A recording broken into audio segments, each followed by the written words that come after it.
హైదరాబాద్ మహానగరంలో అతిపెద్ద mass leader గా గత చిరస్మరణీయమైన తనదైన ముద్ర వేసుకున్న మహానాయకుడు మాస్ నాయకుడు పి జనార్దన్ రెడ్డి గారు. కృష్ణా జలాల్లో హైదరాబాద్ మహానగరానికి మంచినీరు అందించాలి అనే ఒక స్లోగన్ తో ఆనాడు కాంగ్రెస్ ప్రభుత్వంలో ఉన్న కాంగ్రెస్ ప్రభుత్వాన్ని కూడా మరి ప్రజల తరపున నిలదీసిన నాయకుడు పీజేఆర్ గారు.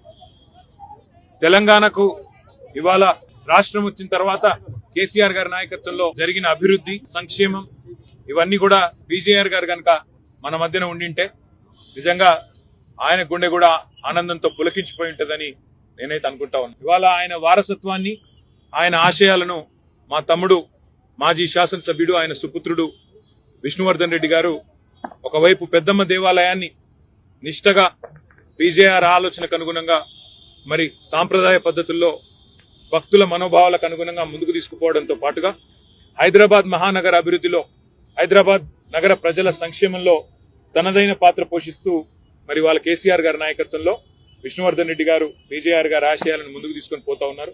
తప్పకుండా మేమందరం కూడా ఎంతైతే నిష్ఠతో, ఎంతైతే మరి ఒక శ్రద్ధతో ప్రజల కోసం పీజేఆర్ గారు తన జీవితాన్ని అంకితం చేశారో, భవిష్యత్ తరాల నాయకులు ఏ పార్టీ వాళ్ళైనా సరే భవిష్యత్ తరాల నాయకులు అందరూ కూడా ఆయనలాగా మరి ప్రజలకు సేవ చేస్తూ ప్రజాసేవలోనే కన్నుమూసే భాగ్యం చాలా తక్కువ మందికి దొరుకుతుంది. ఆ భాగ్యం పీజేఆర్ గారికి దొరికింది.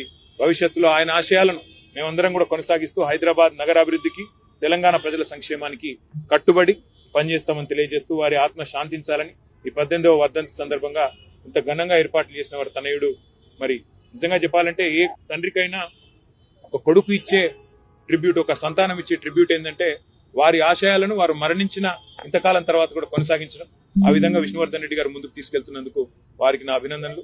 పీజేఆర్ గారి ఆత్మ శాంతించాలని కోరుతూ